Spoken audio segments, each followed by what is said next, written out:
ইব্রাহিমের মধ্যে আল্লাহ তাআলা জানিয়ে দিয়েছেন ওয়াবারাজু লিল্লাহি জামিআন ফাকালাদ দুআফাউ লিল্লাযীনা ইসতাকবারু ইন্না কুন্না লাকুম তাবআ।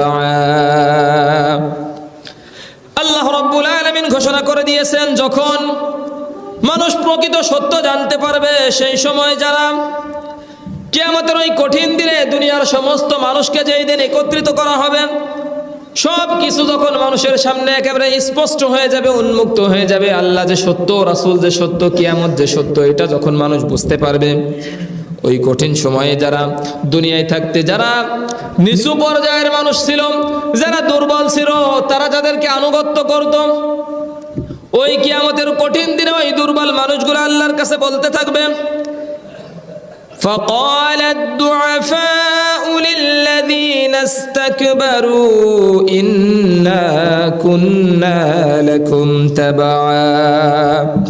সেই সময় ওই দুর্বল মানুষগুলো বলতে থাকবে আল্লাহ এই যে এই মানুষগুলা দুনিয়ায় থাকতে নেতা ছিল, দুনিয়ায় থাকতে ক্ষমতার অধিকারী ছিল, দুনিয়ায় থাকতে দুনিয়ার উপরে দম্ভ ভরে অহংকারী চলাফেরা করত, শুধুমাত্র আমরা দুর্বল ছিলাম, আমরা ভয়ের কারণে আমরা তাদের আনুগত্য করেছিলাম।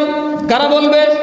দুর্বল মানুষগুলা বলতে থাকবে যে ভয়ের কারণে, ক্ষমতাশালী তাদের ক্ষমতার ভয়ে, তাদের ক্ষতি থেকে বাঁচার জন্য আমরা তাদের আনুগত্য করেছিলাম। ও আল্লাহ ফাহাল আনতুম মুগনুনা আন্না মিন আযাবিল্লাহি মিন শাই।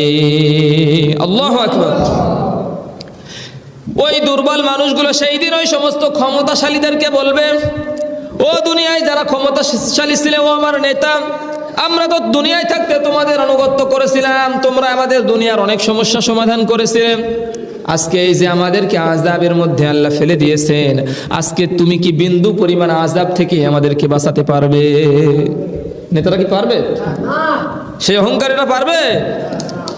সেই দিন ওই মানুষগুলা বলতে থাকবে, ওই দুনিয়ার সেই নেতা নেত্রীরা বলতে থাকবে, ক্ষমতাশালীরা বলতে থাকবে, অহংকারীরা বলতে থাকবে قالوا لو هدانا الله لهديناكم। আল্লাহু আকবার। আল্লাহ যদি তোমাদেরকে হেদায়েত দান করতেন, আমাদেরকে হেদায়েত দান করতেন, আমরাও তোমাদেরকে হেদায়েতের পথে চালাতে পারতাম। قالوا لو هدانا الله।